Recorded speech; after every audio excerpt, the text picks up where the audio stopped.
Depuis plusieurs décennies, Boeing et Airbus dominent un duopole mondial. Ils fabriquent les avions, ils fixent les prix. Tout le monde se bat pour les miettes. Mais en 2022, quelque chose a changé. Un jet chinois, le Comac C919, a été livré à China Eastern Airlines sur le même marché que l'Airbus A321neo et le Boeing 737 MAX. Et voici le twist, il n'est pas plus rapide, ni plus avancé, ni plus confortable. Ce qui compte, c'est qu'il est moins cher. C'est la même stratégie que la Chine a utilisée pour révolutionner l'industrie automobile, passant de copie bon marché à premier exportateur mondial de voitures électriques. Maintenant, ils appliquent exactement ce même plan pour l'aviation. S'ils réussissent, le contrôle de Boeing et Airbus sur le ciel, qui dure depuis des décennies, pourrait enfin voler en éclats. Voilà comment. Voici ce que les non-initiés de l'aviation ne comprennent pas. Les compagnies aériennes ne gagnent pas d'argent grâce à des cabines flashy ou à la technologie dernier cri. Elles tirent leur profit de marge très faible. Pendant que les passagers s'obsèdent sur l'espace pour les jambes ou les systèmes de divertissement, les PDG d'aériennes ne dorment pas à cause de 3 chiffres. Les coûts, les revenus, les marges. Mais le prix d'achat des avions compte bien plus qu'on ne le pense. Si Comac vend ses avions 15 à 20% moins cher qu'Airbus et Boeing, ça représente des milliards d'économies sur la flotte. Pour une grande compagnie qui achète 100 appareils, ces économies peuvent financer toute l'extension de ses routes ou maintenir sa rentabilité lors de la prochaine récession.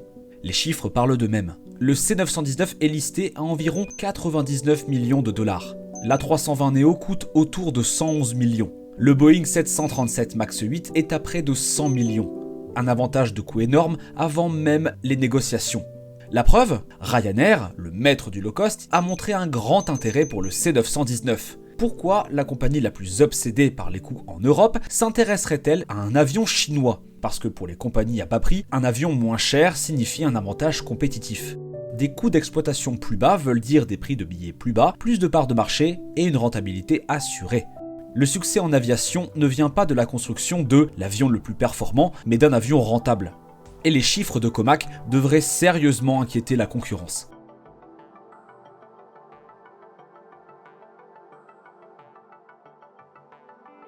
Le fait est que le Comac C919 est là pour durer, mais il va probablement se développer rapidement. Des commandes fermes de grandes compagnies chinoises, comme Air China et China Southern Airlines. Mais le contexte compte. Ces commandes viennent surtout d'acteurs liés à l'État, pas d'une vraie concurrence sur le marché libre.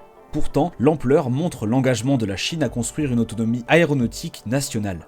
Sur le papier, le C919 n'a rien d'exceptionnel. 192 passagers en configuration haute densité, environ 158 à 168 en classe mixte. Autonomie maximale d'environ 2200 milles nautiques. Il rivalise directement avec l'A320neo et le 737 MAX. Les moteurs ? Des CFM LEAP 1C fabriqués en Occident. La techno éprouvée qui équipe des milliers d'avions dans le monde. Même si la Chine développe à fond ses propres moteurs pour réduire sa dépendance. Le C919 dépend encore beaucoup de l'avionique et moteurs occidentaux. Plus de 1000 commandes au total, principalement de compagnies chinoises et sociétés de leasing. Mais ce qui compte vraiment, c'est que ce n'est pas une prouesse technologique, mais c'est suffisamment bon et nettement moins cher. Et surtout, ça offre à la Chine quelque chose qu'elle n'avait jamais eu, une possible indépendance vis-à-vis des fournisseurs occidentaux et un marché intérieur captif aussi vaste que l'Europe et l'Amérique du Nord réunies. Le problème, la politique leur met des bâtons dans les roues.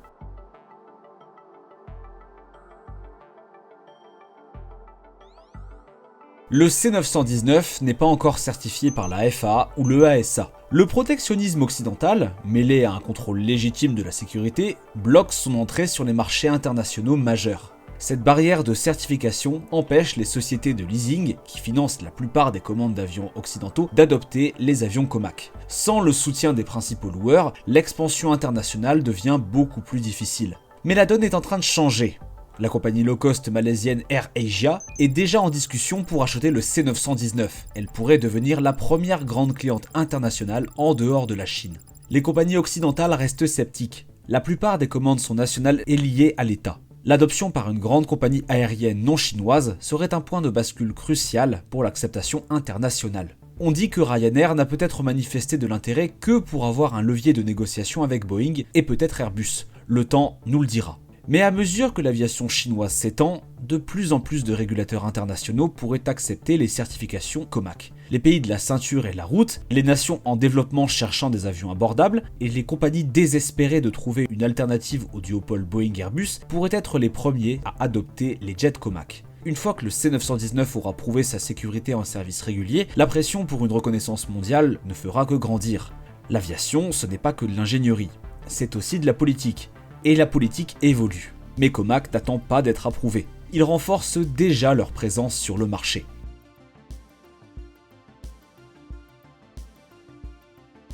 La stratégie de COMAC ressemble au manuel d'Airbus des années 70. Commencer par du assez bon, élargir ensuite à toute une famille, puis casser les prix. Souvenez-vous, Airbus a aussi affronté les doutes du genre « personne n'achètera » dans les années 70. Il leur a fallu des années pour convaincre les compagnies américaines. Cette stratégie du long terme a alors payé et COMAC suit un chemin similaire aujourd'hui. Le C919 cible les marchés des monocouloirs, remplaçant le A320neo et le 737 MAX. Ensuite vient le C929, un gros porteur conçu au départ avec la Russie pour concurrencer le Boeing 787 et l'Airbus A350. Bien que cette collaboration devienne fragile à cause des tensions géopolitiques, la Chine avance seule. Puis il y a le projet C939.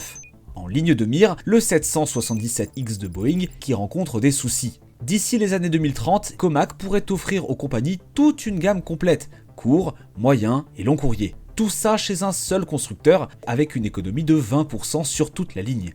Ce n'est pas juste de la concurrence, ce serait une révolution. Voilà pourquoi cette méthode pourrait vraiment marcher.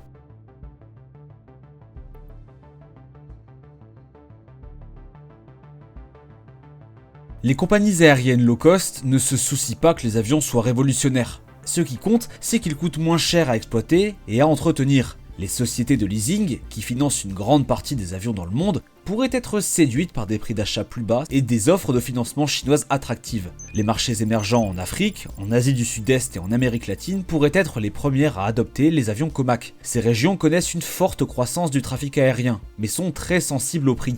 Un avion fiable coûtant 20% moins cher que ses équivalents occidentaux devient une option séduisante lorsqu'il s'agit de rendre l'aviation accessible aux classes moyennes émergentes. Même les compagnies premium pourraient finir par se tourner vers des alternatives moins chères dès que les questions politiques seront réglées et les bilans de sécurité validés.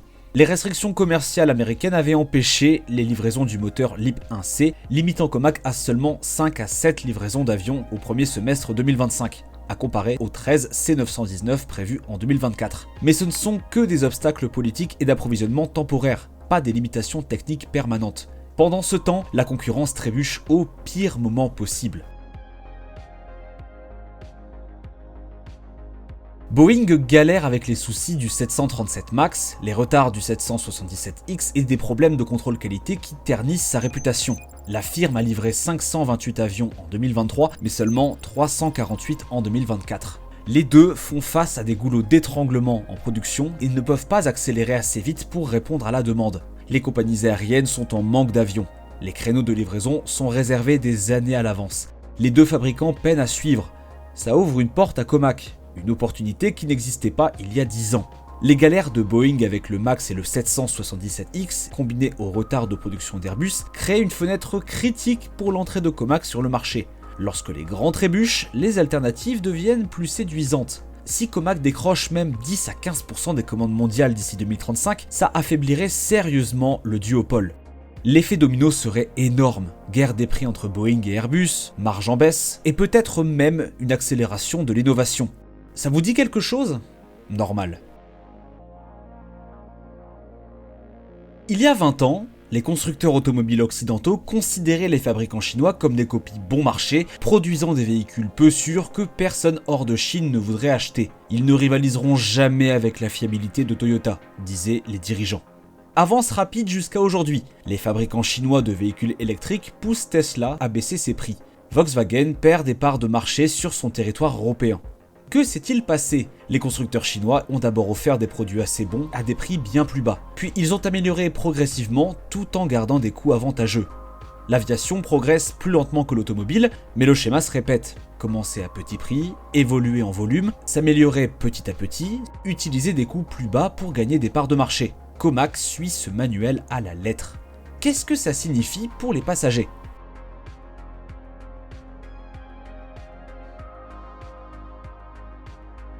Les avions Comac auront l'air et se sentiront similaires aux équivalents Airbus et Boeing.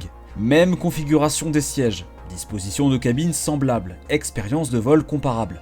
La plupart des passagers ne font déjà pas la différence entre un A321 et un 737 au moment de réserver. Cette familiarité facilitera l'acceptation de Comac une fois que les bilans de sécurité seront prouvés. La vraie différence se joue en coulisses, dans l'économie. Les compagnies aériennes volant avec des flottes Comac pourraient proposer des billets moins chers tout en gardant leur marge bénéficiaire, ou maintenir leur prix actuel et augmenter drastiquement leur rentabilité. Dans tous les cas, cela crée une pression concurrentielle qui profite aux consommateurs. Avec le temps, les passagers se moqueront de qui a construit l'avion. Ce qui comptera, c'est qu'il soit sûr, ponctuel et abordable. Les bilans de sécurité seront, eux, cruciaux. Les passagers et les régulateurs de l'aviation sont très prudents, et à juste titre. Mais une fois que les avions Comac auront accumulé des centaines de milliers d'heures de vol en toute sécurité, l'acceptation viendra. Voilà où tout ça nous mène. Comac n'a pas besoin de surpasser Airbus ou Boeing en performance, innovation ou prestige. Il lui faut juste 3 choses. Premièrement, être beaucoup moins cher à l'achat et à l'exploitation. C'est déjà le cas. Check. Deuxièmement, être suffisamment fiable et sûr pour opérer. Les premiers retours sur le C919 montrent qu'il remplit cette condition. Ça ne fera que s'améliorer avec le temps. Troisièmement, être politiquement accepté sur assez de marchés pour atteindre une échelle significative. C'est le plus gros défi, mais c'est temporaire.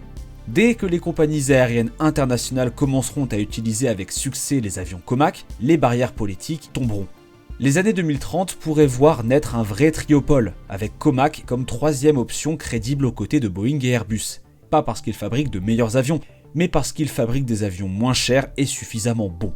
Les compagnies auront un levier qu'elles n'avaient pas depuis des décennies. Boeing veut 120 millions de dollars par avion ? Comac propose la même capacité pour 95 millions. Soudain, Boeing et Airbus ne peuvent plus imposer leurs conditions. Ils devront rivaliser sur les prix, pas seulement sur le prestige.